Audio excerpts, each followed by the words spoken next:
ਸੁਣਦੇ ਆਏ ਹੈ ਕਿ ਕਹਾਣੀਆਂ ਤੇ ਡਰਾਮਿਆਂ ਦੇ ਕਿਰਦਾਰ ਆਲੇ ਦੁਆਲੇ ਵੇਖੋ ਤੇ ਨਜ਼ਰ ਆ ਜਾਂਦੇ ਨੇ।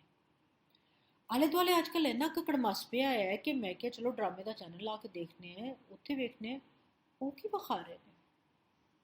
ਜਿਹੜਾ ਡਰਾਮੇ ਦਾ ਚੈਨਲ ਲਾਓ ਉੱਥੇ ਇੱਕ ਇਹੋ ਜਿਹਾ ਕੰਜਰਖਾਨਾ ਲੱਗਾ ਹੋਇਆ ਹੈ ਕਿ ਰਹਿ ਰੱਬ ਦਾ ਨਾਂ। ਸਾਡੇ ਟਿੱਬੀ ਗਲੀ ਦੇ ਭੈਣ ਭਰਾ ਵੀ ਆਉਂਦੇ ਨੇ, ਬਾਜੀ ਅਸੀਂ ਕੰਜਰਾਂ ਬਗੈਰਤ ਨਹੀਂ, ਇਹ ਸਾਡੇ ਤੇ ਨਾ ਪਾਈ। ਤੁਹਾਨੂੰ ਲੱਗ ਰਿਹਾ ਹੈ ਨਾਰਮਲ ਡਰਾਮੇ ਨੇ, ਚਲੋ ਇੱਕ ਨਜ਼ਰ ਮਾਰ ਲੈਂਦੇ ਹਾਂ, ਇੰਨੀ ਕਿਹੜੀ ਗੱਲ ਹੈ। ਕੀ ਦਿਖਾ ਰਹੇ ਹਾਂ ਅਸੀਂ ਦਿਖਾ ਰਹੇ ਹਾਂ ਭੈਣ ਦਾ ਦਿਲ ਪੜਵਈਏ ਤੇ ਆ ਗਿਆ, ਪੱਕੀ ਸਹੇਲੀ ਦਾ ਦਿਲ ਆਪਣੀ ਸਹੇਲੀ ਦੇ ਮੰਗੇਤਰ ਤੇ ਆ ਗਿਆ, ਬੁੱਢੀ ਆਪਣੇ ਖਸਮ ਦਾ ਦੂਜਾ ਵਿਆਹ ਉਹਦੀ ਬੌਸ ਨਾਲ ਕਰਾਉਣਾ ਚਾਹ ਰਹੀ ਹੈ।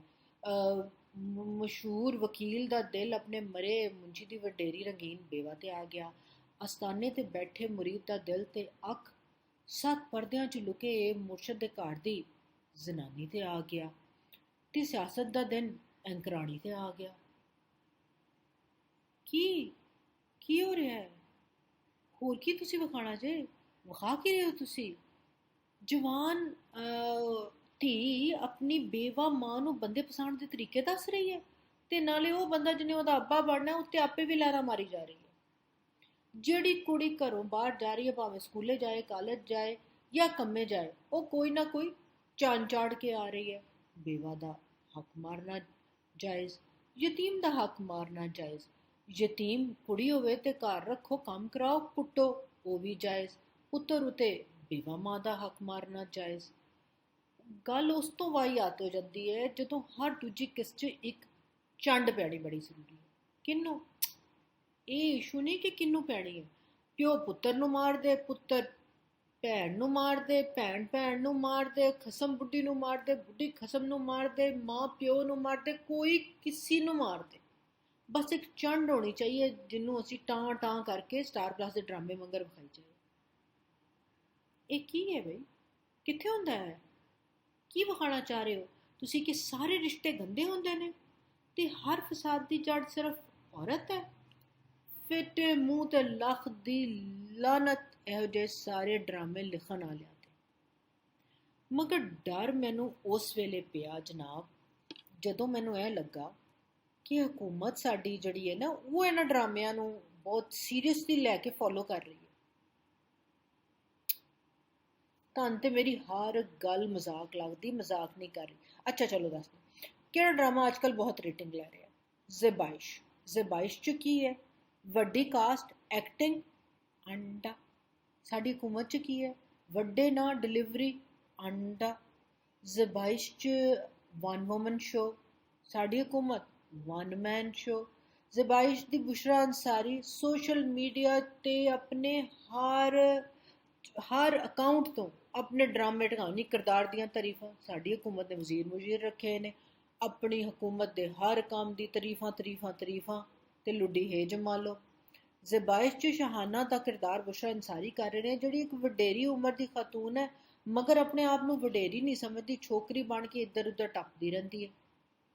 ਤੇ ਸਾਡੇ ਵਜ਼ੀਰ ਆਜ਼ਮ ਵੀ ਆਪਣੇ ਆਪ ਨੂੰ ਵਡੇਰਾ ਮੰਨਣ ਤੋਂ ਇਨਕਾਰੀ ਨੇ। ਨਹੀਂ, ਕਰੋਨਾ ਵਾਲੀਆਂ ਤਕਰੀਰਾਂ ਕੱਢ ਕੇ ਦੇਖ ਲਓ, ਮੈਨੂੰ ਘੂਰ ਕੇ ਵੇਖਣ ਦੀ ਕੋਈ ਜ਼ਰੂਰਤ ਨਹੀਂ। ਸਾਫ਼ ਗੱਲ। ਹੋਰ ਤੇ ਹੋਰ ਇਹ ਜਿਹੜੀ ਇੱਕ ਪੂਰੀ ਟੱਬ ਭਰ ਕੇ ਵਜ਼ੀਰਾਂ ਮੁਸ਼ੀਰਾਂ ਦੀ ਫੌਜ ਰੱਖੀ ਹੈ ਇਹਨਾਂ ਨੇ, ਉਹ ਲੱਗਦਾ ਖਬਰਨਾਕ ਦੀਆਂ ਜੁਗਤਾਂ ਜ਼ਿਆਦਾ ਫੋਲੋ ਕਰਦੀ ਹੈ ਬਜਾਏ ਹੈ ਕਿ ਹਕੂਮਤ ਦੇ ਕੰਮ ਉੱਤੇ ਬਿਆਨਬਾਜ਼ੀ ਕਰਨ। ਹੋਰ ਤੇ ਹੋਰ ਉਹ ਸਾਰੇ ਵਜ਼ੀਰ ਜਿਹੜੇ ਕਿਸੇ ਨਾ ਕਿਸੇ ਉਮੀਦ 'ਚ ਹਾਲੇ ਵੀ ਬੈਠੇ ਨੇ, ਉਹ ਅੱਜ ਕੱਲ੍ਹ ਡਰਾਮਾ ਤੁਮ ਹੋ ਵਜ੍ਹਾ ਸੇ ਇੰਸਪੀਰੇਸ਼ਨ ਲੈ ਰਹੇ ਨੇ। ਕਿਵੇਂ? ਉਹਦਾ ਹਰ ਕਿਰਦਾਰ, ਹਰ ਗਲਤੀ ਆਪਣੀ ਮਾਂ ਤੇ ਪਾ ਦਿੰਦਾ, ਤੇ ਕਾਬੀਨਾ ਦੀ ਮਾਂ ਵਜ਼ੀਰ ਆਜ਼ਮ ਹੀ ਹੁੰਦਾ। ਮਗਰ ਖੌਫਨਾਕ ਗੱਲ ਉਦੋਂ ਹੋਈ ਜਦੋਂ ਲੱਗਿਆ ਹੈ ਕਿ ਹਕੂਮਤ ਨੇ ਡਰਾਮਾ ਮੁਕੱਦਰ ਬਹੁਤ ਸੀਰੀਅਸਲੀ ਲੈ ਲਿਆ। ਉਸ ਡਰਾਮੇ 'ਚ ਕੀ ਹੋਇਆ ਸੀ? ਉਸ ਡਰਾਮੇ 'ਚ ਕੀ ਹੋਣਾ ਸੀ ਜਨਾਬ? ਇੱਕ ਸਿਆਸਤਦਾਨ ਇੱਕ ਐਂਕਰਾਣੀ ਨੂੰ ਇੰਟਰਵਿਊ ਦੇਣ ਜਾਂਦੇ ਨੇ, ਐਂਕਰਾਣੀ ਉਹਨਾਂ ਦੇ ਦਿਲ ਨੂੰ ਪਸੰਦ ਆ ਜਾਂਦੀ ਹੈ, ਉਹ ਕਹਿੰਦੇ ਨੇ ਮੇਰੇ ਨਾਲ ਵਿਆਹ ਕਰ ਲਾ। ਉਹ ਕਹਿੰਦੀ ਮੈਂ ਵਿਆਹ ਨਹੀਂ ਕਰਨਾ। ਉਹ ਕਹਿੰਦੇ ਕਿਵੇਂ, ਕਿੱਥੇ ਜਾਂਦੀ ਆ? ਉਹਨੂੰ ਚੁੱਕਦੇ ਨੇ, ਅਗਵਾ ਕਰਦੇ ਨੇ, ਘਰ ਲੈ ਜਾਂਦੇ, ਅਗਵਾ ਕਰਕੇ ਉਹਦੇ ਨਾਲ ਵਿਆਹ ਕਰਦੇ ਨੇ, ਮੱਖੂ ਠੱਪਿਆ ਜਾਂਦਾ। ਹਕੂਮਤ ਨੇ ਵੀ ਆਈਡੀਆ ਲੈ ਲਿਆ, ਇੱਕ ਕੌੜਾ ਬੋਲਣ ਵਾਲੇ ਸਾਫੀ ਨੂੰ ਉਹਨਾਂ ਨੇ ਚੁੱਕ ਲਿਆ, ਮਗਰ ਭੁੱਲ ਗਏ ਕਿ ਉਹ ਡਰਾਮਾ ਸੀ, ਇਹ ਡਰਾਮਾ ਨਹੀਂ ਹੈ। ਹੋਣਾ ਕੀ ਸੀ, ਕੰਡਾ ਬਣ ਕੇ ਫਸ ਗਿਆ, ਫਿਰ ਕੱਢਣਾ ਪਿਆ, ਤੇ ਕੀ ਫਾਇਦਾ। ਤੇ ਭਾਈਜਾਨ, ਦਰਖਾਸਤ ਤੁਹਾਡੇ ਕੋਲ ਇਹ ਹੈ ਕਿ ਉਹ ਡਰਾਮਾ ਹੈ, ਤੁਸੀਂ ਹਕੀਕਤ ਹੋ। ਕੰਮ ਤੇ ਧਿਆਨ ਦਿਓ। ਤੁਸੀਂ ਲੋਕਾਂ ਕੋਲ ਵੋਟ ਮੰਗਣ ਜਾਣਾ ਹੈ, ਤੇ ਜਦ ਵੋਟ ਮੰਗਣ ਜਾਣਾ ਹੈ ਨਾ, ਤੇ ਤੁਹਾਡੇ ਨਾਲ ਉਹ ਨਾ ਹੋਵੇ ਜਿਹੜਾ ਅੰਮਾ ਜੀ ਨੇ ਬੁਸ਼ਰਾ ਅੰਸਾਰੀ ਨਾਲ ਕੀਤਾ। ਉਹਨਾਂ ਆਖਿਆ ਕਿ ਬਾਜੀ ਬਹੁਤਾ ਭੂਏ ਚੜਨ ਦੀ ਲੋੜ ਨਹੀਂ, ਤੈਨੂੰ ਮਸ਼ਹੂਰ ਫਨਕਾਰ ਅਸੀਂ ਬਣਾਇਆ।